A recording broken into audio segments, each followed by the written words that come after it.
everybody. Welcome to another episode of the podcast where we ask the question, oh.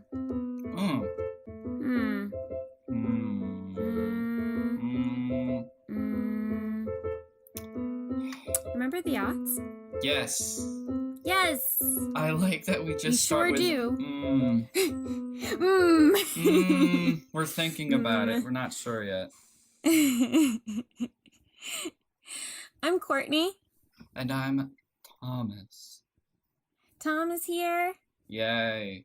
And we talk about everything on this podcast from the 2000s, from when you'd get in line for your Harry Potter book that was just about to come out, to when J.K. Rowling did not have bigoted opinions that she stated just out in the open.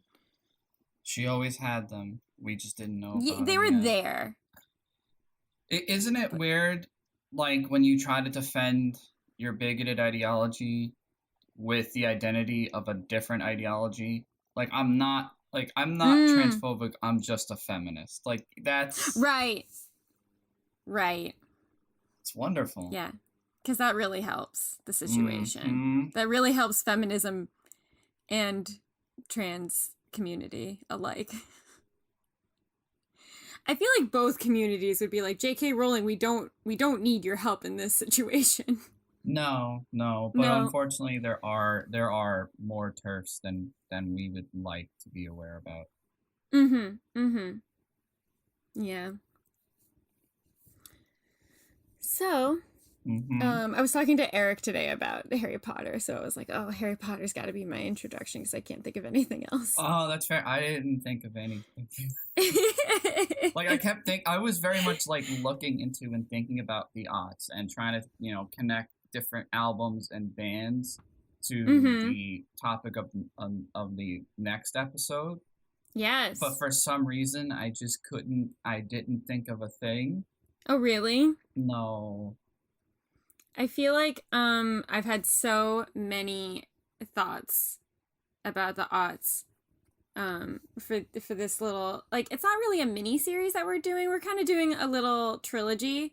Yay. Of episodes. Would you care to explain what our plan is for the next 3 episodes? Well, we're cheating a little bit, but not really because it connects. Right. But we're going to be talking about some artists that made music in the last year or two that's very much taking from the culture or music scenes of the aughts in a fresh new way. We're going to be talking about the albums, their influences, which albums or bands we would most say held a significant influence over this piece of, these new creative directions going on as of recent. Is that a fair, very generalized way to put it? Yeah, I feel like that was a really good way to put it. Yay. Yeah, because I think during the pandemic, we've seen a lot of pop punk influences. Yes. And I feel like it's done. It's here to stay. Yeah. It's come back. Excuse me, I had to burp. It's okay. So, I just thought it would be fun if we could do a track-by-track review of an album that I liked, an album that you liked, and then by the time we're done doing those episodes, by the time they come out, Willow Smith will come out with her pop-punk album. Yes. And I just was like, let's just add it in. Let's just fold it in there. Let's just add it to the mix. 3's a good number, so... Oh, I just thought of my opening thing now. Do you want to do it now, or do you want to save it for next week? I'll do it now because it's too funny. Actually, it's not funny. I think it's funny. Okay. I'm making fun of Tom DeLonge. What? From when he was the front, Blink-182. Oh, yeah. Because remember he had that side project, Angels and Airwaves? Oh, I bought that album. Yo, that was fire for a hot minute. They were everywhere and then nowhere. Yeah, I really liked the weird outer space astronaut part aesthetic of it. Yeah. Well, that was the thing. I think it was huge when everyone thought Tom DeLonge's UFO obsession was just fictional. But now, as we know, it is not fictional at all. He puts a lot of money into trying to prove aliens exist. I mean, somebody, if nobody else will, let it be the guy from Blink-182 and Angels and Airwaves. And apparently, what I've learned in the UFO community, there is like, it's divisive because on one hand, he's a fairly big celebrity with a lot of money bringing attention to the UFO community. But on the other hand, a lot of these very nerdy pseudoscientists who have very specific ideas about what's going on in the UFO community feel that they aren't being as they're being overshadowed by a musician, and it makes them very angry. That must be really tough, that is their biggest problem in life. That Tom DeLonge. You know, when you first said Tom DeLonge, I didn't know who you were talking about because I'm not going to lie, I've never heard anybody say his last name until this minute. So I would read it as Tom DeLonge. Every time I just looked at it as Tom DeLonge. I really want to just talk to him about aliens. I want to know everything he thinks. Well, you know what's interesting? It's interesting that Angels and Airwaves is the name of his side band because when you think about it, there are some alien movies and concepts where, like, you know, something happens to the protagonist where the aliens can reach a dimension of thought or consciousness that the humans cannot, and then it somehow folds over into almost like a biblical experience or like ability to reach the humans in a biblical way or Christianic kind of way. And then it just sort of like folds back into religion in a strange way. Shit. I think Interstellar does that too, and so does that boring movie with Amy Adams that people really like. The one Arrival? with the pillars. Arrival. Is that the one? Yeah. Yeah, that one. That one also gets like oddly like biblical in a weird way. Yeah, that is true. There's a lot of biblical, not all, but a lot of times some biblical implications with, because it's like either you have like that smart alien sci-fi, and it all, like ironically, it's always kind of paired with some biblical, you know, imagery. Then you get wacky sci-fi, and then you get horror sci-fi. Right. And then you just combine it all together and it's Evangelion again. See, yeah. But it also like relies heavily on like the Christianic influences and also like Islamic, and I think they have some other mythos in there. Yeah. Very embracing a lot of very Abrahamic ideologies and imagery, Yeah. That doesn't have too much to do with what we're talking about today, but just, you know, space, aliens, Blink-182. Well, I was gonna say it does. Blink-182, pop punk. Travis Barker definitely has a huge hand in this pop punk revival that's happened. Oh, especially with next episode, he did that whole, like, that was a collaborative effort. Yeah, and he's also been helping Willow Smith with her songs too. Travis Barker is like essentially like everyone's favorite uncle for bringing pop punk back. Yeah. He's, you know, credit to him for being not only true to himself, but staying relevant. Like a lot of times, especially in like rock communities, when a guy stays true to themselves, they end up becoming just old, cranky, and a lot of times racist. That's what a lot of his counterparts have done. Yeah. Whereas Travis Barker has always remained like he's the drummer. Everyone knows him as the drummer. Right. So he's never lost roots with his, like, it's not like he said, fuck this, I'm going to go do EDM now. Right. He literally kept doing what he's always done, but was very malleable and adjustable to adapting to different scenes, collaborating with different musicians. It's kind of really impressive. But he's always stuck to his style of music making at the same time. Like you were saying, it's not like he switched to EDM, but the reason that I'm like enforcing that idea is because, you know, he's not like the front of the band. No. You know, he's not either of the two singers, and yet everyone knows him as Travis Barker, and somehow his career, in a similar way that like Hayley Williams has had a lasting career, but she was still the front woman for Paramore, you know? Mm-hmm. And so it's very fascinating to me that Travis Barker, that his career has continued on so well. He's also with the only Kardashian that I like, Kourtney. It is partially because of the name, but Fair. also I feel like throughout the show, one, she's the one who clearly wants to be there the least and just wants to pay the bills for her kids. Okay. Secondly, she's the one who is always reminding everyone else how privileged they are. Sometimes you just need that reminder. Yeah, like I think there was like one episode where they go on vacation. I think it's a meme that gets passed around a lot. But Kim Kardashian's like in the water and she's like, my earrings, my diamond earrings. And then she's like, Jesus, Kim, there are people starving. Also, I recently have seen like, because the show just ended, a side-by-side of each member of the family, like at their first episode and their last episode. Yeah. And I don't think I realized this considering how much plastic surgery all of the other Kardashians have done. But if you look at her side by side, she is the only one who looks predominantly the same. Fair. Interesting. I didn't think about it because I'm just so used to seeing their faces and it's like, oh, it's different this time. Now it's different this time. They did something new.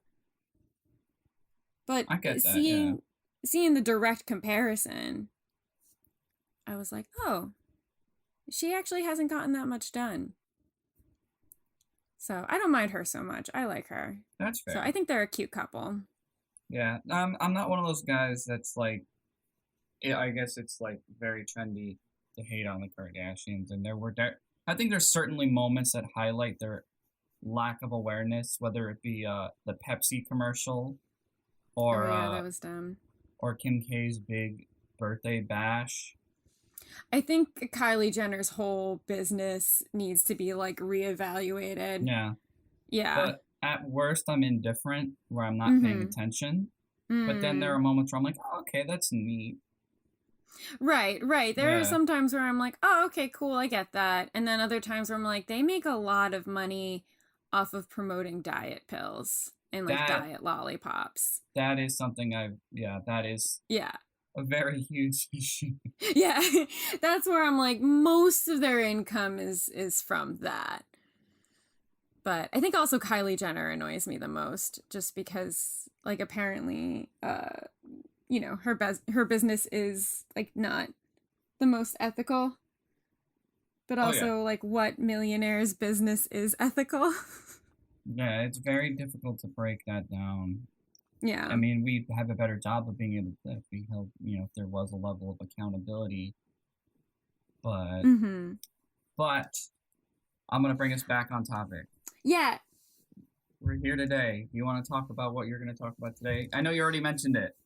Well, okay. But first, I do want to add that although we were talking around it and we've been talking about like the pop punk revival and like Travis Barker like single-handedly like curating these new musicians to kind of pave the way. I think there is one influence that started a few years ago that I think we need to like embrace as like the real moment that pop punk was and like 2000s pop culture was going to come back for the younger generation. Okay. Ariana Grande's Thank You Next music video. Huh. I've actually not seen it. Have you not seen it? No. It's really good. I mean, Ariana Grande is also a questionable figure in pop culture, but that music video is really good. What's it called? Thank You Next. It was after she and Pete Davidson broke up. Oh, it came out like 2 years ago. Yeah. So the whole music video is her in like recreating scenes from famous movies from the 2000s. Yeah, I was gonna say, I literally just the first second, it looks like a teenage rom-com from the aughts, like a Mean Girls or something like that. So she does Mean Girls. She gets one of her co-stars from the Victoria Justice show, Liz Gillies. Mm-hmm. She gets the Erin Samuels. So she does Mean Girls. She does Bring It On, which I really loved because I love Bring It On. She does Legally Blonde. I think there's another one in there, but I can't remember it at the moment. But Oh my God, yeah. yeah. And I know the song. It's a good song. Mm-hmm. I just never. I gotta pay more attention to things. No, you're fine, Tom. Because I feel like the things that I talk about very heavily about like pop stars and who they're dating or like what's happening with this drama and this Bravo celebrity, you're putting into actual topics of interest. And you'll be like, you know what I just started doing out of fun? I just started making boats. I learned all of the process of learning how to make boats, and I'm going to tell you all about it right now in the next hour. And I'm like, oh my God, when did you have time to learn all of this? That's ADHD brain. That's why That my is true. attention's so bad. But then it's why I hyperfixate on like just anything. Do you take ginkgo? No. I'm You should take starting. ginkgo. I'm looking into things now. Okay, I like ginkgo. It's pretty helpful because I get like overstimulated and then my head starts like taking all these thoughts and I can't sit still. But like ginkgo helps me concentrate a lot more, and it's not, it's just a plant. Yeah. Yeah. That's so okay. So that's interesting. I see what you mean. The influence of the aughts. Obviously, you get all these references in here. They're doing the Mean Girls dance. Like it's very I could see like stylistically there is this callback to the aughts being brought about. I would even say to add to that, like, it was speaking of Travis Barker, like Post Malone wasn't doing specifically pop punk, but he was definitely bringing a lot of older rock influences into his current music lineup, and he performed with Travis Barker as well. They did I remember it was a year ago at the during the pandemic, he did this amazing live concert playing Nirvana songs with Travis Barker, and it was actually really fucking good. I'm so happy because today I found my friends. You're in my head. I'm so ugly. That's okay, 'cause so are you. We've broken our years. And like you can tell how much this kid cared about his music influences, that he played the song. They did really good. And he, like, even though I love the song, the fact that Post made sure not to play Smells Like Teen Spirit means that this is a kid who grew up in the aughts loving this music and really cared to remember the details, because you would figure like for us, like when we were in the aughts, a famous musician who would cover Nirvana would have just played Smells Like Teen Spirit because that's the biggest hit. Exactly. But this kid being like, oh no, I know, I'm not going to play that song. It's like this awareness and almost like, is it fair to say that there's almost this like romanticized vision that's bringing a lot of the aughts back, but maybe in a new, more progressive way? I think that happens with every decade that becomes trendy again, don't you think? Yeah. Because we're bringing a lot of stuff back. I'm seeing so many things where clearly the aughts are back. They're here to stay. But it doesn't include any of the misogyny, like pro-military belief. Like there's a lot of stuff that we should definitely leave behind in the aughts. Like, for example, like Shrek 2 making a joke about police brutality. Oh God. Yeah. Or Girls Gone Wild. We don't need that. Definitely don't need that. And also like Free Britney, we don't need to put all of these like pop stars on a pedestal for only fitting this mold of what we want them to be, and then laughing at their joy and also their pain.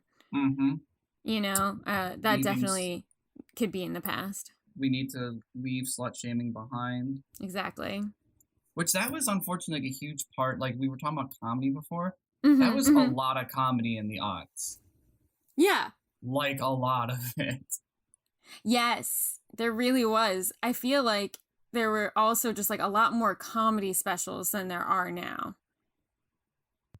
It was like yeah. on like Comedy Central and HBO a lot. Right. Like it was a lot more common to turn on Comedy Central and get like a half-hour act. But I think comedy's making I think Netflix and the new online medium with podcasting has done something different. Like it's brought it to a new audience in a different way. Whereas you're right, I think back then it was a lot more common to just turn on the TV and watch like a half-hour set.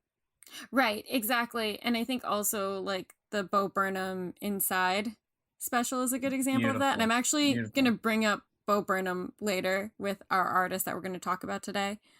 Yes. But, you know, a lot of people did not like Inside because they expected a comedy special. Not an hour and a half like movie about a man who can sing and play piano be stuck in a pandemic who also has anxiety. And he's turning 30. And he's turning 30. No. But so like I think that you're right. I think that Post Malone, Ariana Grande, I'm even going to add like Halsey's song 3 a.m., which is also the title of a Matchbox 20 song. Sounds like a Matchbox 20 song. Well, Halsey's also playing a part in this revival. I mean, we'll talk about her next week on our next artist. Yes, exactly. So, you know, for a couple of years now, some previous artists have been laying the groundwork, and that's usually how trends build. There are the innovators, the people who start it, then there are the early trend setters, and then there is the general masses, then like the rest of the general mass who follow, and then there's the outliers. So I think right now we're going to talk about the early trendsetters, and then now we're hitting this peak of like everyone's in it again. Hell yeah. But so one of the things that I think has stuck with the 2000s, with Ariana Grande's Mean Girls, like music video, and is also the cover of our podcast, is the like collage effect of the Burn Book. Which is the similar aesthetic that Olivia Rodrigo went for with her Sour album, and that is the musician we are going to talk about today. Red lights, stop signs, I still see your face. Yeah, insert musical sample here. Yes, yeah. Half an hour into our conversation about like aliens and angels and oh no, it's been 22 minutes. We can no, that's I think that's fine though. I mean like I listened to Blank Check and I think it took them like 45 minutes into the first John Carpenter episode to be like, we're not actually going to talk about the plot of Dark Star because there isn't much of a plot to Dark Star to talk about. And I was there really isn't much of a plot to Dark Star. Oh, you've seen it? No. Well, okay. Yeah, I mean, a while ago. Why did I say no? It's usually an interesting I do the opposite. Film. I just agree to things. Mm-hmm. But so, I don't remember the plot to Dark Star. So, the focus of today's episode is we're going to do kind of a track-by-track review of Olivia Rodrigo's album Sour. Mm-hmm. And I feel like I don't know if I've mentioned on the podcast, I've definitely mentioned it to you personally, that when her album came out, it was like the peak. We love Olivia Rodrigo. Oh my God, she's amazing. Like her album came out and it was a huge hit. And then I said at some point, the media is going to turn on her. Oh. And I think we are definitely at that point right now. Yeah, I would say, unfortunately, with And it's not for anything, I don't wouldn't say necessarily truly malicious. It's just like, unfortunately, the drama of the whole thing. Right, right. Like I remember when Marion Cotillard won like the Best Actress Oscar for her portrayal of Edith Piaf. Nobody knew who Yeah. she was. I knew who she was from Big Fish, but like that was it. I didn't even know she was in a movie that year.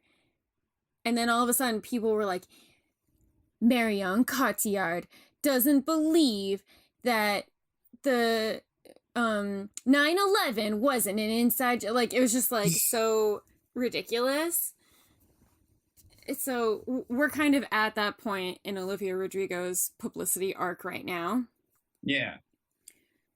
But I mean, I really like this album just overall. I think it's a really solid first album to begin with.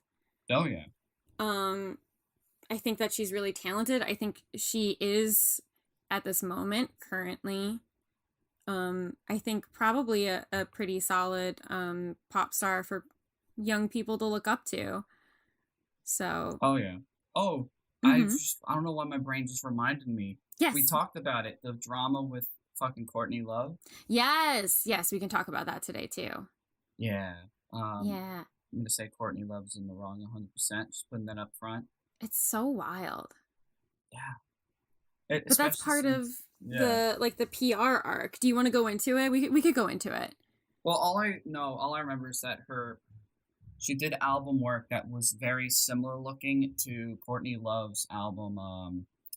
Why can't I remember the name of the Courtney Love album? I forget too. But like, whatever. Hang on, it was her album Live Through This. Oh, right. That's what it was. But like anyone with like any sense of pop culture reference would know that Courtney Love's reference was Carrie. Like this whole image is like, you can't get mad at someone for, especially when you transform it. Like Olivia Rodrigo's image is not a mere copycat. Which even if she did do that, it would be more of a tribute or satire. So like you can't hold and like there are people who defend Courtney Love because again, old angsty rockhead mentality, gotta defend the past, and it's like no. You know, you can't get mad at somebody for taking creative liberty with an inspiration, especially since Courtney Love's inspiration was taken from Carrie. Like you can't, what are we gonna go? You know, now we have to go retroactively back into the '90s and be like, Courtney Love, you're not original. You're just stealing Carrie. Like, right, exactly. It's like, how far can we keep going? Yeah, when I look up like whole Courtney Love, there's a picture of Sissy Spacek as Carrie. You know, like how far back do we have to go for the original of the original of the original?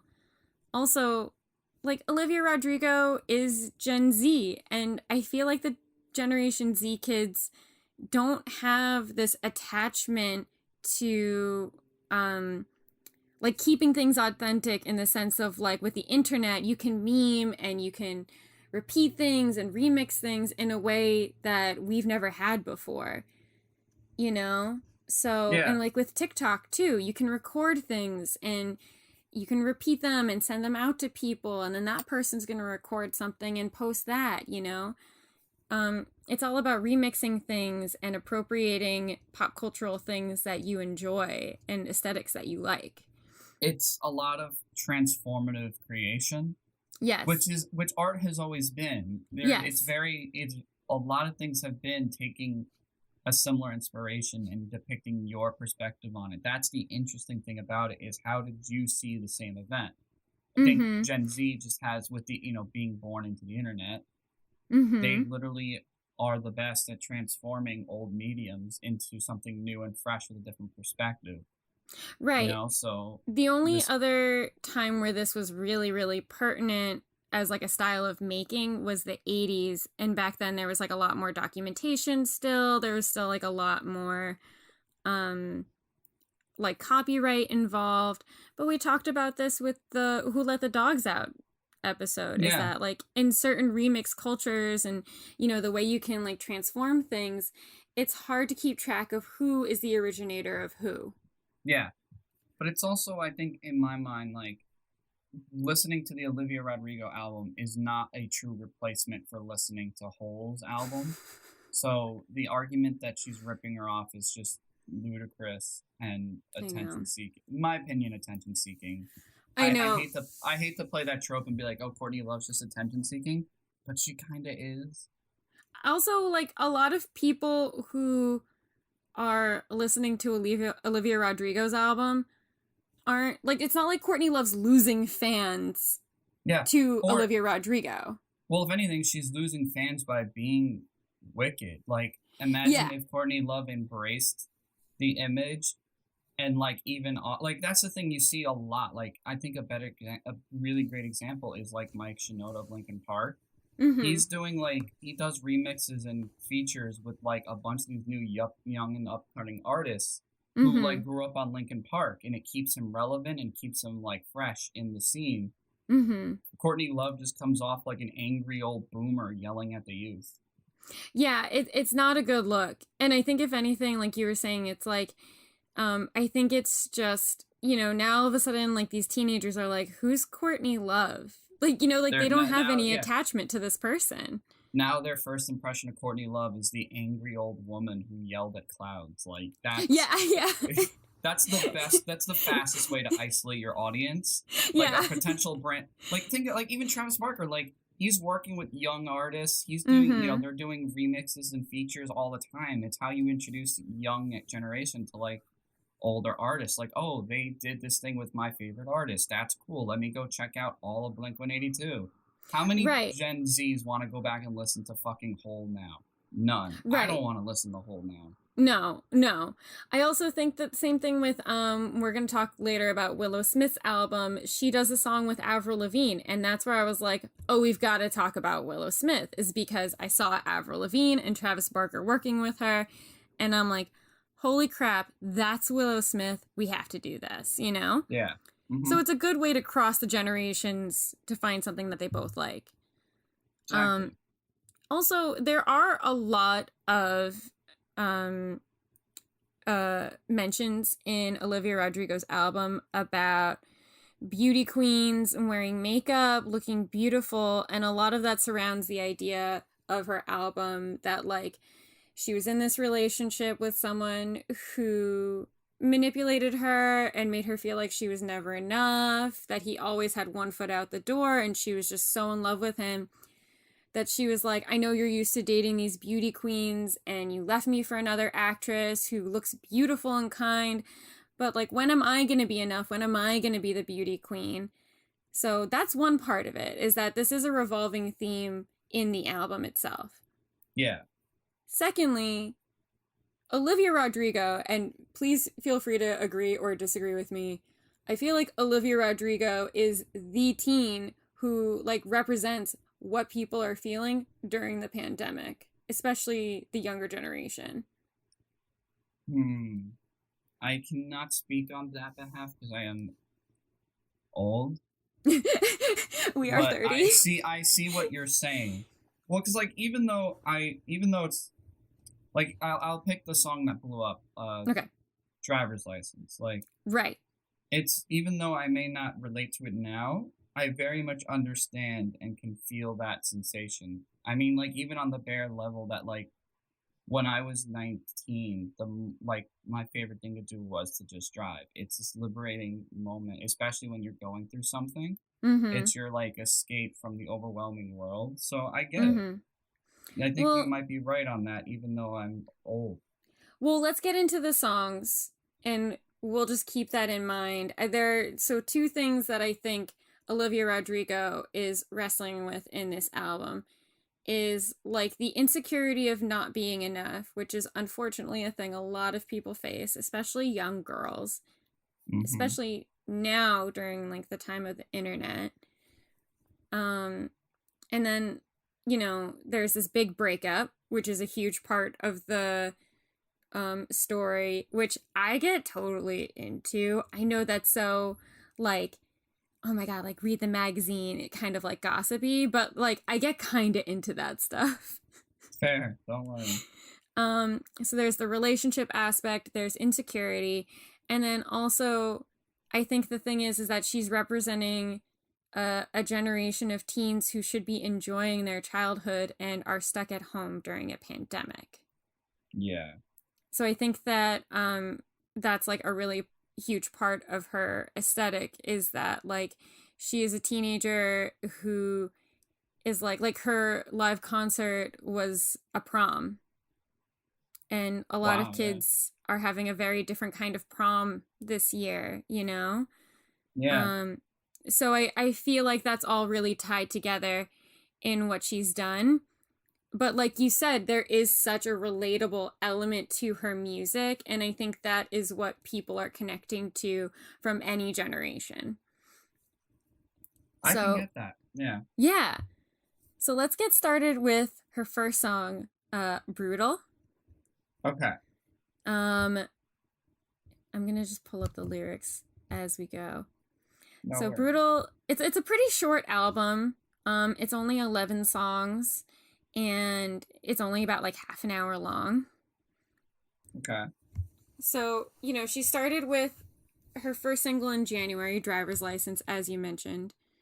And then she gets into Deja Vu. And then she releases Good For You. And suddenly there's this like expectation that all of her songs are going to be pop punk. I think that the very first song definitely implies that, and the title, Sour, like, you know, she has like the stickers on her face that are supposed to be really cutesy, but she has this really bratty look on her face and she's sticking her tongue out. And I feel like this song is very pop punk. It's also a little bit Pixies. Okay. I totally get like a Pixie sense in this. Interesting. With the really, really loud drum beats. They're very present. But, you know, she starts the album with an audio clip of her shouting, "I want it to be like messy." And I do wonder if that was meant to be a warning for the album of like, I'm not going to make music that is just one type of sound, and you should know that now. That could be like a reference to that, especially like coming out of the 2010s where things were very like music, especially pop music, is always manufactured. So, you know, I'm probably speaking on my ass, but I feel like there is this sense to return to a more messy, a little bit more liberating sound when you go into like a punk, you know, like a more pop punk sort of aesthetic. And like we were talking about with like younger people who like have so many influences, they have so many different styles of music at their fingertips. She's been very clear that she has a lot of influences. So I think that she was never going to go for just one sound. I think we expect a lot of people to have like a very polished sound. We should also forget that she is like a teenager and somehow has been able to make an explicit album and still be a Disney star. Yeah. I feel like that would have never happened when you and I were kids. No, not only that, but I thought about the other day. Yeah. How much more relevant was like, because we used to buy I mean, we had MP3 players and stuff, but still buying CDs was a huge part of our culture. Right. You still had to like mostly buy CDs to put them on your MP3 player. Yeah. Exactly. But like, so remember how much of a big deal it was to make sure you got the one that said explicit on it, so you weren't getting the radio edit version. Like the idea of radio edit sounds wild to me now because I don't even listen to the radio. I haven't in like 10 years.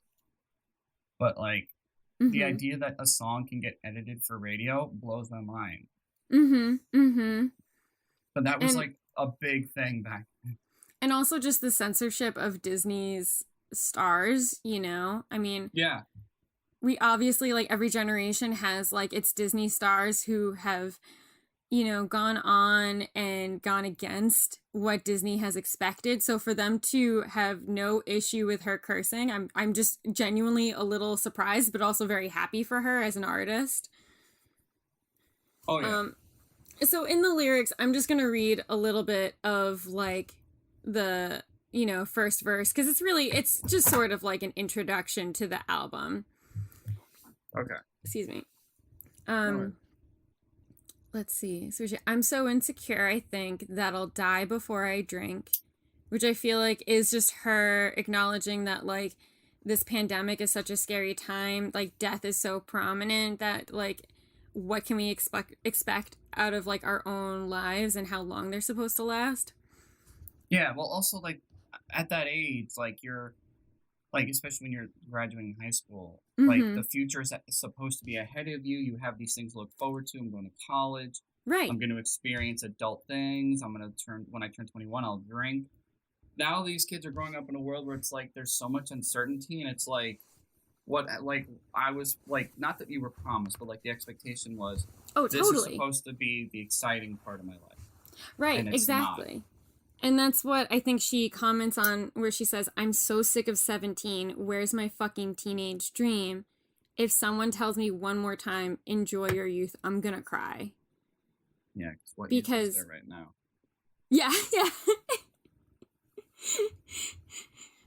Because that's the thing, and I remember being a teenager, and, you feel like nobody's listening to you. You feel like your opinions don't matter. Everyone's just telling you what to do. You also, like, don't have much income. No. You don't have much, like, that you can do, especially nowadays, where it's like, okay, you have to have a mask, you have to do this, you can't be inside. Like, she's not getting the opportunity to enjoy her youth like we have in the past. Yeah. So, and that's where I think that, like, the prom thing is also very important in her aesthetic, because it's like there's a generation of people who aren't getting to enjoy your youth like we got to. Yeah. But then at the same time, everyone is like, oh, enjoy it while you're young. And it's like, shut up. Stop telling me to do anything. Yeah.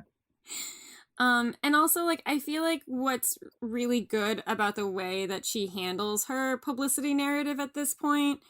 So I'm sure, like, everyone is already sick of hearing at this point that she was rumored to be dating her co-star from the High School Musical, the show, Joshua Bassett. And they kept it under wraps because she was not of age at the time. And he's 20 at the time. Yeah. And then supposedly he, like, breaks up with her and starts dating Sabrina Carpenter. I think you've also listened to the songs that they've made that could be in response to her song, right? Oh, they're not very good. Yeah. But they're the epitome of, like, flex TikTok culture, like, flex on them, it's just, it's the worst part of Gen Z I don't care for. Right. Hustle, I also definitely hate the whole, like, side part, middle part argument. Yeah. Just as a whole. I don't know. I blame that on both generations. I think it's a dumb thing to argue about. We should all just be gathering together to overthrow the boomer generation, but, maybe a boomer started it. Who knows? I would even go further. I would say Gen X. Yeah, let's take Gen X too. Gen X. We're coming for you. I have a whole rant about Gen X. I won't get into it. Okay. I have a whole rant, but Gen X, they had the potential to change things. And they didn't. Instead, they just complain about Olivia Rodrigo albums. Right, exactly. So, but what I like about her, her perspective on her narrative in this love triangle is, like, she is clearly being seen as the victim, right? She is being seen as, like, oh my gosh, poor Olivia Rodrigo, poor, pathetic Olivia Rodrigo, just like a heartsick teenager. But I like that she actually kind of addresses that perspective, and that she has complicated thoughts that could make her look a little bit more like the villain, or like that maybe wouldn't give her the same, like, narrative of being the victim if she was honest about those feelings. So I like that in the songs she's gonna open up a lot more about that feeling, and it starts pretty early on when she says, like, I'm so caught up in the news of who likes me and who hates you. I get that, yeah. Yeah, because I think, especially at that age, you want to be liked by people. She's in a position where, like, her narrative in the media is that she is the victim, but she's also kind of embracing the fact that, like, I like the way this makes me look. Okay, interesting. And I think that's also part of the beauty queen thing, or, like, wanting to be liked by everybody, Yeah. So, let's go on to the song that gave her that narrative. Oh wait, no, that doesn't come next. Okay, well, so I actually haven't. I have a criticism with this. Go I ahead. really think Driver's License should come next on the album, not Traitor. All right. Why is that? Traitor is a song that is, like, definitely, like, her big ballad. And I just feel like to go from Brutal to Traitor is such a quick change. It's such a shift. I don't know if she wanted to set up a little bit more of the content of the breakup before she gets into Driver's License. But I just feel like because everyone has come to Olivia Rodrigo through Driver's License, it just makes sense to me if it was the second song on the album. Okay. Traitor is such, like, a big dramatic production that I feel like it should be 4, 5, or 6 track list on the album. I can get that. Like, it's the dramatic, like, it's more dramatic. It's dying. You want that a little bit more towards, like, the second half, the second arc of the story. Exactly. So, and I think that this is what a lot of people do gravitate towards who aren't teenagers. They can relate to the heartbreak that she's talking about when she says in this song, like, it took you 2 weeks to go off and date her. I guess you didn't cheat, but you're still a traitor. And that just, like, hits in the feels. Yeah. Because there's not really a word for that, but she found a way to explain how it feels. And I can visualize it, yeah. Yeah, exactly. You can visualize it, you can feel it. And I feel like that's a really big part of, like, younger relationships, but also there are plenty of people who do it as adults too. And it just hurts. Oh yeah. And, she makes it clear that she's, like, setting up this picture of a guy who, like, she fell in love with, but clearly he wasn't feeling the same level of love for her and had somebody else sort of lined up after they broke up. She also kind of implies that, like, they had sex. Which also I'm surprised that Disney allowed to happen. Well, you can't control their, like, personal life. No. But, if you even just look at Demi Lovato's career, when Demi Lovato started, they had a song about being in Hollywood. Or no, was it the Hollywood song? No, there's one song that Demi Lovato had. It's called Get Back. And it was about getting back together with your ex. And in the song they say, kissing me. And then Disney had it changed to holding me. Oh. Yeah. So it's interesting. Did they produce? I think that's how much of a control did they have over the actual product. I think that might play a role. That also might depend on what kind of contract these kids sign when they agree to work with Disney. True. Yeah, because I think Olivia Rodrigo did her album through Geffen. Okay. And they sort of gave her, like, complete control of the album, that and the producer. But I think that's also where some of the album is, like, missing some overhead view. Like, it's kind of like what happened with Lumidee, where it's like they just let this girl, this teenager, write an album with, like, very little supervision. I do think because of, like, the album is very short, some of the songs do feel a little rushed. I think it would have been nice if she had a little bit more supervision as well. But I still think it's a really great song. Okay. Okay, so now let's get on to the big one, driver's license. Driver's license. Driver's license. I feel like this song, first of all, it's just so fucking good. Okay. Yeah. I think this is where people blew up over her.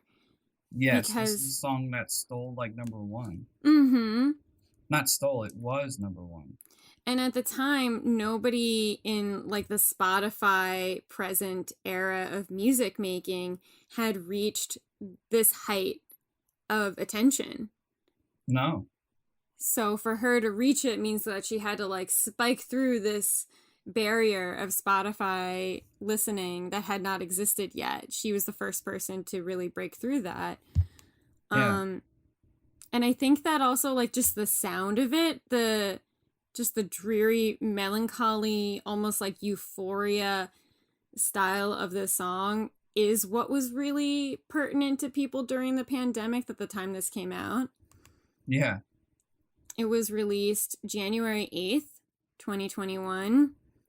And I think the whole feeling of the song just really felt like fit what people were feeling at the time. Yeah. There was also that SNL sketch. Which one? I'm not familiar, actually. Oh, you're not familiar with this? No. I feel like everyone's mentioned it now when they talk about driver's license. But when Reggae Jean Page was hosting SNL, they do this sketch with a bunch of like grown men playing pool at the bar. And the song comes on and they start arguing about the nuances of driver's license. It's like she ripped a page out of my diary. I mean, notebook. I mean, plain brown leather. I can't read or write. I got my driver's license 55 years ago. Why is this hitting me so hard? Red lights, stop signs. I still see your face in the white cars, front yards. Can't drive past the place. Okay, that's awesome. That's funny. And they're all talking in these like New York accents, and then they're like, everybody knows she's just a ripoff of Taylor Swift. It's like, dude, don't you dare trivialize their experiences into blending them together. Obviously, based off of folklore, Taylor Swift is a storyteller. That's amazing. So then, like, the big bridge comes, and then they all start singing it together, and, like, very dramatically. And I think that the reason that people were so surprised that they, like, connected with this song is because, like, we've all felt this feeling of, like, I loved you so hard, and you did not feel the same way. And look at this person. She's everything I'm not. I mean, it's like an Eponine level of sadness. Oh my god, yeah. That I gotta watch that skit. That sounds fantastic. It's really good.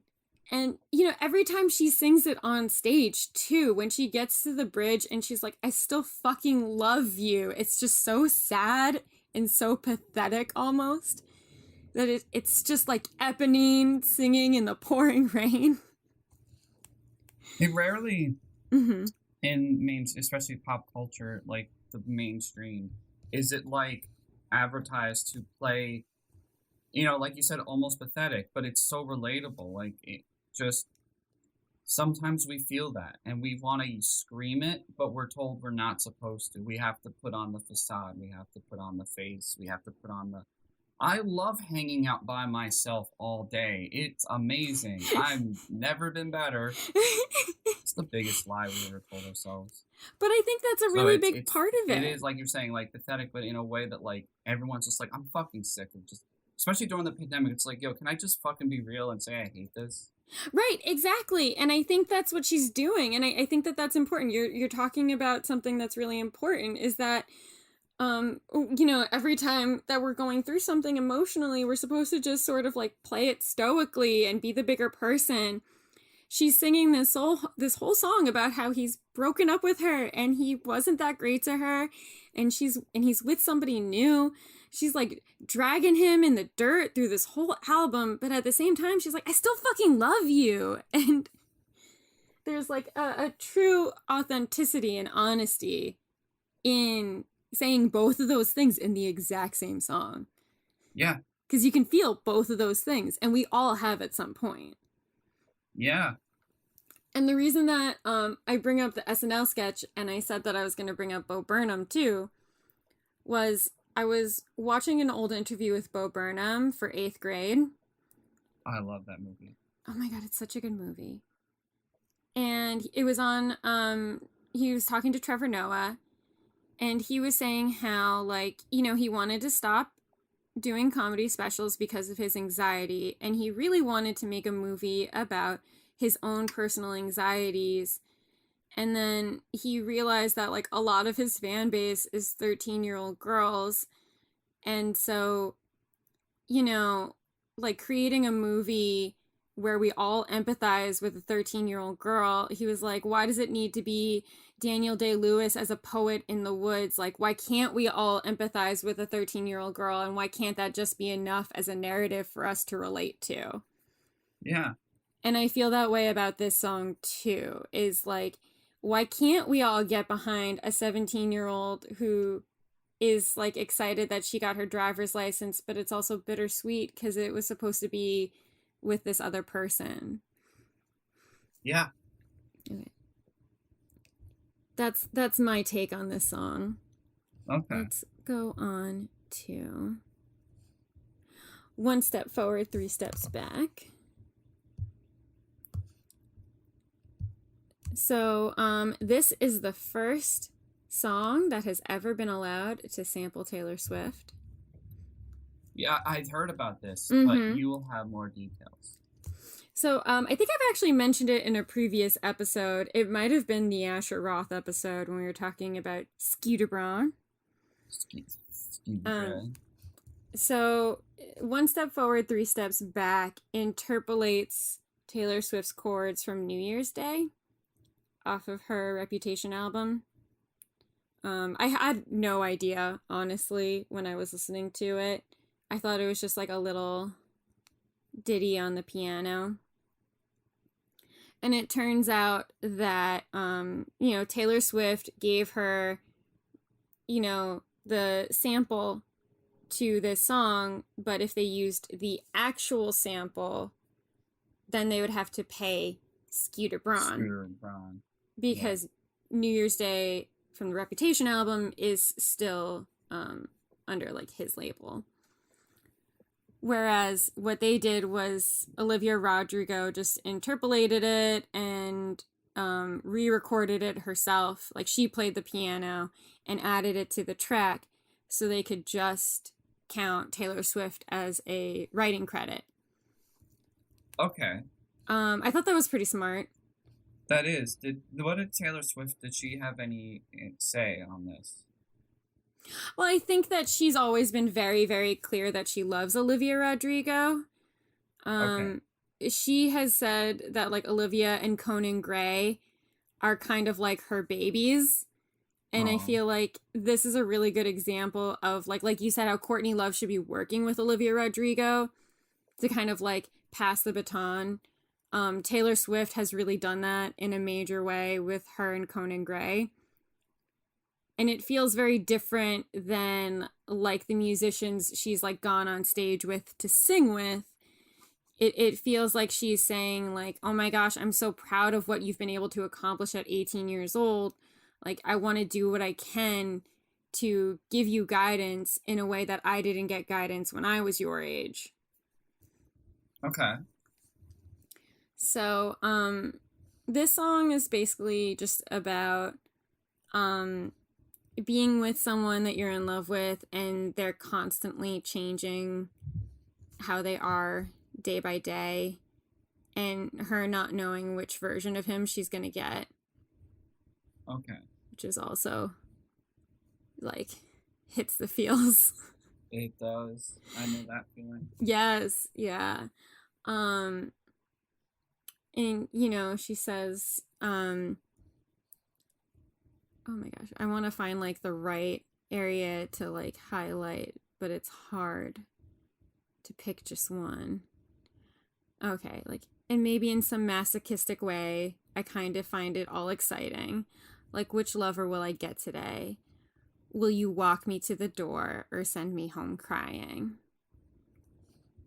Yeah. Like, this is a teenager wrote this shit. Wow. Yeah. Yeah. Yeah, that's very. I get that. I get that. Yeah, and also like another thing that could potentially, you know, make her less empathetic is saying like I kind of find it exciting. Like if you're the victim, you're not supposed to have those kinds of positive feelings towards the drama. But like people are complicated, and also like if you're in a shitty situation like that, you're gonna kind of be like, okay, like, well, what's gonna happen next then? Am I gonna like, you know, be the worst person in your life, or am I gonna be the best person in your life today? Let's see what happens. When I first listened to the song, I thought that her saying like which lover will I get today meant like she's ready to start dating other people, and I thought she was referring to like will I get to be with someone new today, but I didn't realize that she was talking about like all of it being the same person. Okay, yeah. Okay, let's go on to the next song. Deja Vu, which was the second single from the album. You know what I learned recently? Uh-huh. Deja vu is very common with people with ADHD. Oh, really? It's very, very common. That's interesting. Mm-hmm. Honestly, I think this is my favorite song from the album. Okay. I thought this was just like a really solid second hit coming off of Driver's License. She uses a synth in it, or this like weird noise. This might sound random, but if you go back and listen to this band, I think it makes a lot of sense. It reminds me a lot of like the late 2009, 2010s pop indie punk sound, where it was like a little bit electronic. Okay. It reminds me a lot of Passion Pit. Do you remember Passion Pit? Yeah, I remember Passion Pit. Yeah. Like, it kind of reminds me of that genre. Like, the sounds that would be on, like, the 500 Days of Summer soundtrack. Yeah. Well, doesn't this song, because I know that I'm looking here, Taylor Swift is actually featured as a writer on this, because I think it does interlude her song Cruel Summer. Oh, you're right. It does say St. Vincent, Taylor Swift, Jack Antonoff. That's correct. Yeah, she was really inspired by Cruel Summer, which also is a little bit out of Taylor Swift's realm as well. When she put that album on, when she put that song on Lover, people were also anticipating her to do a pop punk album. Mm-hmm. Yeah, I just really love this song. I think it's so good. I like that the chorus is just sort of like the same words over and over again, but just like a little different. I feel like that is like one of her strengths. She doesn't really do a typical chorus. She kind of lets you linger and then goes on to the next part. And then comes her third single, Good For You. Yeah. Which I think this kind of took a very like sharp turn from her two last singles that people weren't expecting. And it's so interesting that just with, you know, those two singles, everyone was like, okay, she's going to be a singer-songwriter, ballad person. But then as soon as she comes out with this, it's so different than the other two that people are like, oh, she has to do a pop punk album. Oh, yeah. Yeah. I love the Princess Diaries references. You know, Jennifer's Body. She does a lot of really good references in the music video. I think it's so fantastic. And just also like the sheer fun of like the other two singles like do show her as being like the heartbroken one, and then this shows like the angry side of being the person who's been left behind in a new relationship.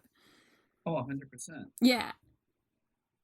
So I'm glad that she kind of like sheds this like sad victim narrative to like, I'm fucking angry at you. And then at the same time, like it does still come back to like, you know, later on she's going to keep singing about like how she misses him and stuff like that. Because you can oscillate back and forth between your emotions in a breakup. You don't have to stick with just one emotion. Oh, yeah. Man, that's very common. That's going to happen. Yeah, so I like that. I was reading her Pitchfork review, and she got like a solid 7, which is pretty good on Pitchfork. They're really tough. But the review said that, you know, instead of picking different perspectives and writing about different events, it's more like she writes about all of the nuances of one singular breakup. Okay. And how she can go from those different feelings. It's more about the content of the one event versus like creating different narratives or creating different stories. Okay. So I really liked that. I thought that that was a pretty appropriate critique of it. Yeah. Yeah, I mean, like, this is just a really solid pop punk banger. A lot of people have compared this to Paramore, but I feel like there's also, like, plenty of other musicians from the aughts that this could be similar to as well. Like Fifi Dobson. People forget about Fifi Dobson, who was a lot of fun. You know, The Sounds, Lilacs, even some Michelle Branch songs. Oh, Michelle Branch. Michelle Branch, yes. She has another song, Olivia Rodrigo, on this album that I think actually sounds a little bit like later Michelle Branch. So I'm gonna bring her back into it. But it's just so funny how, like, from this point, this is only the first song that we've heard from Olivia Rodrigo that sounds pop punk. But then as soon as it comes out, everyone is like, that's it. Oh, yeah. That's This the is album. The sound. Yeah, that's the sound. And it doesn't have to be like that. I mean, she's still young. She can try to figure out different sounds that she likes. I wish it was like a little bit more cohesive from going back and forth. But, you know, she's an artist. She's allowed to choose what she wants. And like she said, I want it to be like messy. She doesn't have to pick just one category just because we feel like we need her to pick a category. Yeah. Okay, let's go on to the next one. Enough for You. I feel like this song and Happier, I think at this point, after Good For You, this is where we start getting to, like, I wish she had a little bit more supervision on making this album. And it starts to feel a little rushed. So, Enough For You. Would you say these are more filler songs? Or yeah. Is it? Okay. I think so. I think from this point, like, Happier is good, but I think Jealousy, and Favorite Crime, like, I think I could do without Enough For You and Hope You're Okay. So I think that those two songs are kind of fillers. Interesting, because Hope For You is the last track. Now, I know sometimes in artists, like, the last track is usually either very deliberate or just there because they needed to wrap up. I think that's what happens, because every time I listen to Favorite Crime, I think Favorite Crime is the last song. And it makes sense to me in my head, like, theoretically, that Favorite Crime should be the end because of the way she, like, does these, like, sort of, like, long wailing solos in it. And then Hope You're Okay just feels like something that's slapped on.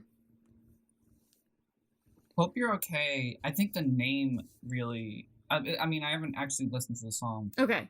The name would make sense to me as being a closer because it sounds like after the emotional turmoil, the back and forth, that's the final question. Just like, I'm moving on. I hope you're okay. I've said that several times about my personal life. Right. But maybe the name is what sticks and not the song itself. I haven't listened to it, so. No, actually, I think that that's a really fair assessment for somebody who hasn't listened to it, because just based on the title, it sort of fits the narrative she's created, but the song itself doesn't fit with what she's already been singing about for the whole album. Gotcha. Yeah. So Enough for You, I think, is where she really goes into the whole like beauty queen and wanting to be perfect for this other person. Okay. And how like when she challenges him on it or tries to challenge him on it, that he would blame her. And she's like, no, I don't think that I'm the problem. I think it's you. I'm never enough for you. That's all I've ever wanted. And it is sort of the like, adore me, like let me please you, let me be the person who brings you happiness, you know, that sort of like pleading affection. Okay, I'm trying to think if there's anything to all right, we can just go on to the next one. Okay, I do like Happier a lot. Like, of the fillers, I think that Happier is the better one. And it's about, like, hearing from their mutual friends that he started dating somebody else. Oh. Yeah. Shit. Yeah. Oh boy. Yeah, the first verse is, we broke up a month ago. Your friends are mine. You know I know. You've moved on, found someone new. One more girl who brings out the better in you. And I thought my heart was detached from all the sunlight of our past. But she's so sweet. She's so pretty. Does she mean you forgot about me? Yeah. Yeah. I also really like in the second verse, this is where I feel like things are very different now in the pop punk era than when we were kids. In the second verse, she says, do you tell her she's the most beautiful girl you've ever seen? An eternal love bullshit you know you'll never mean. Remember when I believed you meant it when you said it first to me? And now I'm picking her apart. Like cutting her down will make you miss my wretched heart. But she's beautiful. She looks kind. She probably gives you butterflies. Let's rewind to, do you remember a song called Chelsea by Steffi? I think so. Okay. That song is literally about shaming a girl named Chelsea who her boyfriend sleeps with, and she takes it all out on this girl Chelsea. And like it talks about like how she's beautiful but she's cold as ice. She is like a ruthless man-eater. She'll come after your man. Like there are a lot of songs in the aughts that go after the girl instead of going after the man. Yeah. I feel like in this song, Olivia acknowledges that that is a way that she feels. It makes her angry about this other person, as if that's going to do anything. But she also acknowledges that that's hopeless and mean, and that she also acknowledges, like, this person is beautiful, this person is kind, I'm angry at you. She probably makes you feel great. This song is so good. I that's deep. I appreciate that. Yeah, me too, because it's like, you know, like I said, she could continue to like bash the other girl, and I'm pretty positive a lot of her fans have. Yeah. Which is not okay. No. I don't think the way that Sabrina Carpenter has handled it is great either. No. Because she came out with that song Skin, and people, I know. God. I don't understand, because I think Sabrina Carpenter is a good singer, but I hate all of her musical choices. because it's very much based on this like Gen Z flashy, like crush it culture. Like it's everything's about the the clout and the grift. It's ridiculous. It's just kind of like a whole part of that scene. It seems Right. like. Because when she gets asked about the song, like, does this have anything to do with Olivia Rodrigo and Joshua Bassett? It kind of pairs up with what they were singing about. She gave this really elusive answer that was like, I know what it's about. I know what people would like to know what it's about. And isn't that so interesting that we can listen to a song and think about that? It's like, what did you just say? Like, that's not an answer. Jesus, oh my God. But I love the chorus in this song because it's just, I hope you're happy, just not like how you were with me. I'm selfish, I know, I can't let you go. So find someone great, but don't find no one better. I hope you're happy, but don't be happier. I feel that. It's a very mature thing to express. But it's still angry. Like But it doesn't. It's yeah. I think that's where the maturity is. That you can acknowledge. Okay. It's like, well, I want you to be happy, but also I feel this at the same time. Yeah. Yeah. It's a solid song. Okay. Now we're down to the last three. We're getting there. Let's do it. Okay. Now this one kind of picks up the pace again, and I think sometimes you need that. Sometimes in the later tracks you need that song that kind of picks it up again. Jealousy, Jealousy. Jealousy, jealousy started following me.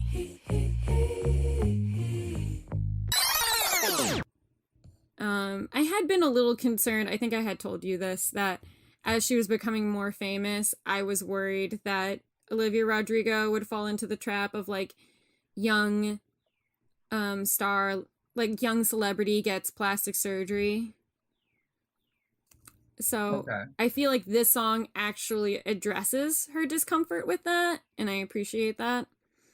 Interesting. Mm-hmm. You know, she says, I know their beauty's not my lack, but it feels like that weight is on my back. And she says, comparison is killing me slowly. I think too much about kids who don't know me. I'm so sick of myself. I'd rather be anyone else. And then she says, my jealousy started following me. So, like, I feel like she kind of uses following as, like, this double entendre for, like, followers on Instagram. Okay. So, this song, is the one that I said I feel like kind of sounds a little bit like later Michelle Branch. Her third album all has this like very like cool, like whispery, like rocker chick vibe. And I feel like this song has that too. But when we talked about doing this little trilogy, you said like, oh, we should come up with somebody that we think sounds like the most like it, or somebody we should compare it to from when we were kids. And this was the song that made me realize my choice for Olivia Rodrigo's Parallel. Okay. I think although people wanted to compare her to Paramore or like early, you know, Taylor Swift influenced, I think this album's biggest influence is Fiona Apple. Oh, okay. Mm-hmm. And if you look at her Wikipedia page, it does say she is heavily influenced by Fiona Apple.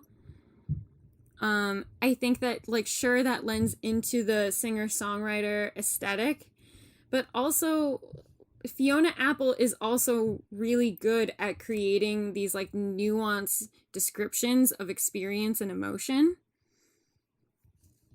Okay. And when she gets to the bridge and she's like shouting like, oh, your friends are so cool, you go out every night in your daddy's nice car, yeah, you're living the life.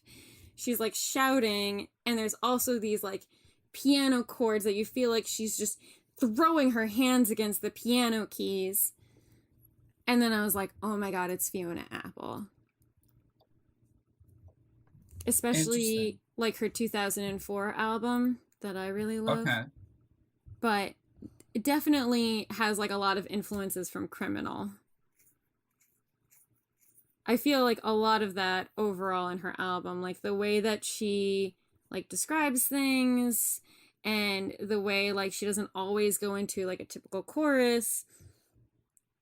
And, you know, Fiona Apple, although she is predominantly like a singer-songwriter, she can sometimes like build on other aesthetics. I don't think that that was always so prominent in the way that is now. I feel like now, you know, pretty clearly artists can go from one genre to the next. But I think that she still borrowed enough from like rock and jazz and classical music that she could play around.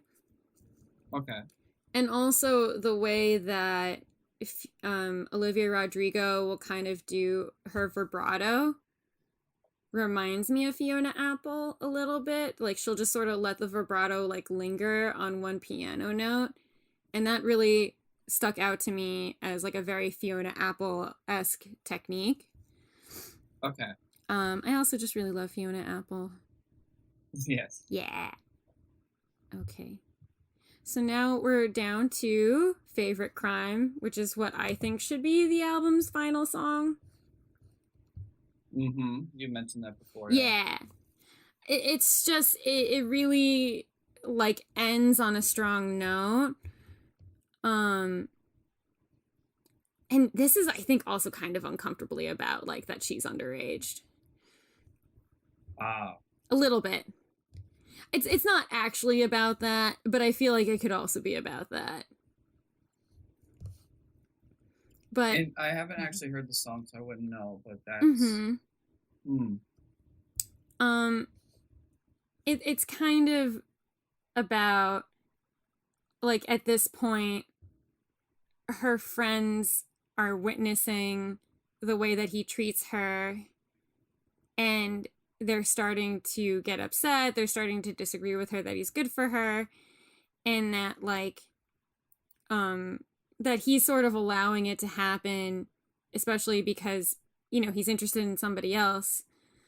So it's like, it's kind of like, you know, he's robbing her of her chance to be happy with somebody else by just leading her on and letting her fight with her friends.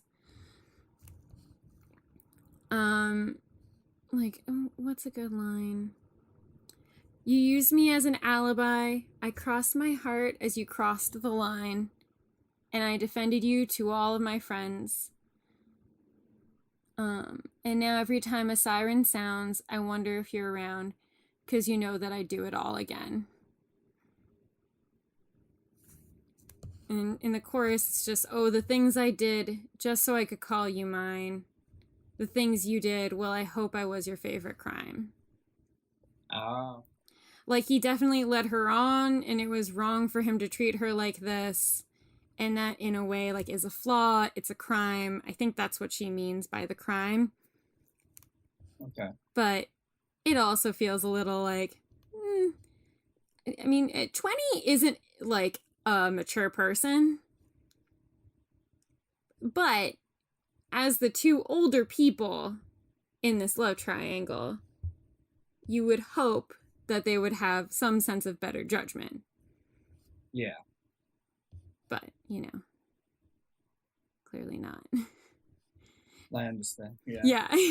And then she's saying in the bridge that, like, you know, it was okay if all of my friends were mad about this and they disagreed with us and we, like, lost everybody if it meant that we were together, but clearly that's not what you wanted. But she also says in the bridge, like, another line that I do feel like, you know, expresses that, like, you know, she is a person with negative feelings and maybe not, like, the most attractive, like, hero of the story feelings, where she says, but I say that I hate you with a smile on my face. But I kind of like a lot of the angry Olivia. That's fair. You know what? Sometimes you just gotta feel it. You gotta allow yourself to feel it and not pretend it's, it's that pressure, Mm-hmm. especially going through a breakup. Like, the mature one is always the one that people perceive to be doing the best, Right. when in reality, that's kind of, it's a bit of a like, it's a very unempathetic way to deal with a breakup. I Like, was gonna everyone's like, "Oh, say, they're handling it so well and they're doing good. The other one just needs to move on." It's like, so why do we put validation? Not that we shouldn't, but it's almost like there is this social reward for walking away from a relationship unscathed. well, it is a But little bit that like toxic positivity or like silencing Yeah. the other person's feelings. Yeah, but that's what bothers me about the whole thing, is it's like, why are we rewarding the person who almost felt lesser for the other person? Right. Exactly. And, also there is sort of that tug and pull between her of like, I'm so mad at you. I hate you for doing this to me, but also I'd take you back in a second if you just like acknowledged me, Yeah. And that's like, once again, is that like pathetic feeling of like, oh my God, poor Olivia. She is really in it. Yeah. So I do really like this song. I just feel like I don't know why they added another song on top of it, because I feel like as far as the story that Olivia is telling and like the journey that she's taking on us all with, this is the end of it. Like musically, narratively, I just think this is how it should end. Yeah. And then we're gonna get to the last song. Hope You're Okay. Which is just, I think at this point she's kind of realized that she is somewhat responsible for being somebody that younger people look up to. Mm-hmm. And I don't know if this was just, to, like you said, like slap on a last song, or if this is a story she wants to tell, but maybe she's just not quite there yet as a songwriter. But it's about two people that she knew who are presumably in like the LGBTQ community. How like when they were children, they were struggling with things and struggling with their families, and how she hopes that now, one day, someday, that they're doing okay. It just doesn't fit the rest of the album. That's fair. It's a That doesn't. yeah. Yeah. It's a sweet message and it's a sweet thought. It just feels really tacked on. I can see that, yeah.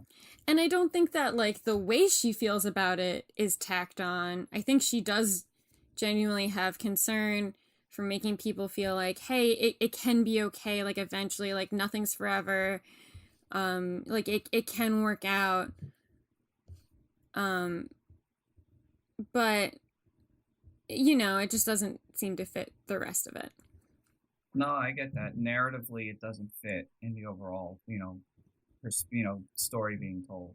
Right. And I think in the bridge, she does try to find a way to kind of like bring it back to the theme of like, address the letters to the holes in my butterfly wings. Nothing's forever. Nothing is as good as it seems. And then it's like, oh, see, like I'm going through something too, and it will get better. But it's like, ooh, that's a different thing than those other people you were describing. Yeah. Yeah. I think maybe this might have just been like an experiment in her trying to talk about something else. And I'm sure there's plenty of other great music that she'll write. I just don't think that this is it yet. That's totally fair. Yeah. So it's kind of a letdown on like the end of the album. But hey, it's her first one, so. Exactly. It's her first one. It's been a huge hit, I don't think she has to worry about, not getting a second album. No, of course. No. But, I look forward to seeing what she does next. And, the Pitchfork article also said, like, this song does feel like it doesn't fit, but I hope that in some way, whoever is listening to the song and they do relate to it, that they do find some joy and some hope Solace out in of it, it. yeah. Yeah. So in that sense, like, no matter what, it's a good song. I'm just critiquing it as like a whole. It's all good. Don't worry. Yeah. But no, I think, like, what a great album for someone to start off with, Yeah. and I feel like, if you listen to it, there's definitely like a lot of Aughts influences, like, I mentioned Passion Pit, and there's, obviously the Paramore reference, but I think overall, like, if you compare it to Fiona Apple, the sound that she's going for makes a lot of sense. That makes a lot of sense. I can feel that.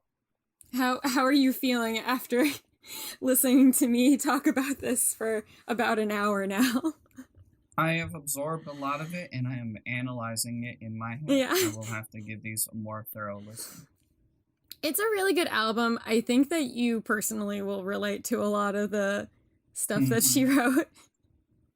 I feel it already. Yeah. But I feel like also, like, I do think that a lot of what she has to say is kind of representing this teen generation that's stuck at home and not getting to experience the teenage years that they should get to before they go off and be adults. Yeah, it's kind of the unfortunate reality of the state of things right now. Yeah, which The is why I thought that I thought it was really clever for her to make her, like, YouTube concert themed like a prom. that was pretty wicked. So I went to her website today for the first time, and I noticed something that I have not seen in a really long time, which What's that? is like the teen catalog aesthetic. Like, I looked at her pictures, and for some reason it reminded me so much of Delia's. Huh. And I kind of liked that. I don't know what it was. It was like the plaid. She wears a lot of plaid. Her pictures are very, like, they look like they're in a catalog. And then also, she has these sort of like pop punk little doodles in the corner of her page. Little doodles that we have in our podcast image, Yeah. So it feels like, despite, sort of these like oscillating genres of music, I feel like her image is very clear. And I respect that as like this representation of like new pop punk for this new generation. Okay, wicked. I'd have to check it out. What do you That's think about? Oh, sorry. Go ahead. No, I was gonna say, honestly, like, I know this has like been the word of mouth and a lot of discussing points for Olivia Rodrigo, Mm-hmm. like her making like a pop punk album. I know that one of my favorite content creators, the Punk Rock MBA, has talked about that. And your breakdown of it definitely puts it into perspective of the different influences, not just pop punk, but a lot of aughts culture. And I think what resonates with it for you, and then now even so much more for me, is its relatability on emotions that I experience as an adult, but almost brings things back aesthetically to the era in which we were entering adulthood. And this unfortunate reality that like when we graduated high school, like that summer, I just remember being like, we could do whatever we wanted. Some of us got cars. Cars were literally like the freedom to do whatever. We drove everywhere. If you wanted to go to Sonics. Yeah. No, there was no Sonics when we were 18. No, but I think once we were 20. Yes, yeah. The Sonics opened when we were 20. But like, still, if you wanted to go drive to a fast food joint and hang out all night in a park, you could do that. And it's this unfortunate reality where that's not the case for a lot of the kids who went through high school the last 2 years. It's a lot more isolating and scary and uncertain. Yeah. So those are my thoughts. No, I think that's a really good point. And like, that's what I think I like connected to, like Bo Burnham saying like, why can't we connect to an 8th grade girl? It's like, I think that's what it is. Like, a lot of us are like relating to this teen girl and like a lot of her heartbreak because we're feeling and experiencing so much melancholia, you know, like so much melancholy during the pandemic, that hearing this girl sing about it and just heartbreak is like endearing, nostalgic, relatable, and also like we want to protect her to some degree, you know? Yes, we must protect. Yes. And also, like, after her album came out, there were just a bunch of people writing reviews like, I'm a millennial. How do I like Olivia Rodrigo? And it's like, that's the problem. Like, don't say shit like that. It is really cringy, this trend of, like, millennial moms on TikTok attacking the youth. Oh my God. Because it's like, if the whole point is to not seem old, if you're going on TikTok to highlight and make fun of the youth, you automatically sound old. And it's like the worst possible way to look old, too. Yeah. I mean, look, Bo Burnham sang a song about turning 30 and how it makes him feel old. And Gen Z kids love it. Yeah, because that's a relatable fear that they, like, I remember when I was 19, the inevitable idea of aging. Like, that's relatable. Being an old, like, a mom in her 30s punching down on some TikTok kids, that's just cringy. Yeah. And when he says, like, okay, well, when you kids have, like, a disassociative behavior because of your phones, don't come crying to me. That's funny because, like, up to a certain extent, comedians are supposed to poke fun at their audience. So it feels like he is criticizing his own audience. So it's like, it's funny, it's cheeky. When millennial moms do it, it's like, Karen, just go to Pier 1 Imports, okay? Like, go buy yourself a rustic table centerpiece with, like, a candle in it or something, okay? Don't be on TikTok. Yeah. No, absolutely. Yeah. Okay, well, Tom? Yes? What has been your obsession? I had one. Mm-hmm. And I forgot. I know, me too. I've been watching more movies lately. I've been watching a lot more movies lately, which is nice. I think I mentioned I'm rewatching the Rob Zombie Halloween movies. Oh. We will not have an episode on them for October because those movies are too violent. Just for now. But they are interesting. Mm-hmm. I don't hate them as much as I used to, and I think there's some interesting things there and some very uniquely odd things to say about the films. Mm-hmm. But yeah, I haven't watched Rob Zombie's Halloween 2 yet. That one's the weirdest movie ever made. Okay. And I'm excited. It's like hipsters in Salem and like weird witchcraft and Michael Myers. It doesn't make sense. A white horse. There's like puppeteered like pumpkin children. It's wild. Oh my gosh. It's a wild movie. It's like if Rob Zombie took influence from Tim Burton, did acid, and let Gigi Allen film it. That sounds like such a hot mess. It's bizarre, and I haven't seen it since it came out, so I'm very excited as a 30-year-old man in 2021 to actually revisit it for the first time. Okay. But that's it for me. And also congratulations and love to, I don't know if he listens, but Nick and Sheena, we love you. Nick and Sheena. Congratulations. It was an amazing wedding. Such a good time. Mm-hmm. Yeah, that was a great wedding. We just finished going to our friend's wedding. And yeah, it was a good time. I'm actually gonna say my obsession was your little oh my god, I can't figure out the name for it right now. Oh, the little Lego things. Oh, the cufflinks. Yes, you all had all the groomsmen had Lego cufflinks. That was amazing. That's what I'm obsessed with today. Them. They were beautiful. I love themed cufflinks. I don't know why. Like, I know that they're like a thing. I know that they're kind of kitschy, but I like kitschy. I like kitsch. Okay. It adds a little personal touch to an otherwise very like it's a very ritualistic thing. Yes. And then all of a sudden there's just a little touch. Yes, exactly. There's a little personality. I don't think that the guys get to like individualize their experience in weddings as much as like the women try to do historically, I feel like y'all just show up in a suit and then that's it. So I liked the little Lego cufflinks, and I liked the little Lego peekaboo aspect in their wedding cake. It was very cute. It was really cute. Yeah. Okay. That's it. So I guess All right, Legos. guys. Yes. With that, thank you so much for tuning in to our mini series on taking modern albums that are pop punk and talking about their relatability to the past and what they mean and how far we've come and the influences and the this and the that. And tune in next week for my turn. I'm going to be talking about Machine Gun Kelly's Tickets to My Downfall. I'm excited to hear your Also, take on it.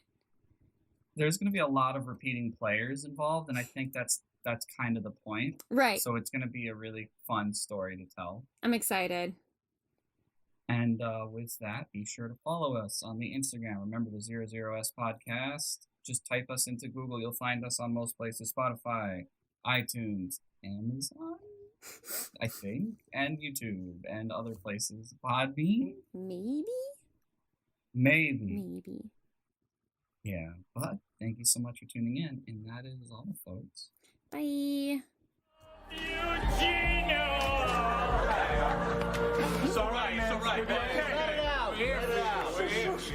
I need to hear that freaking bridge again. Yeah.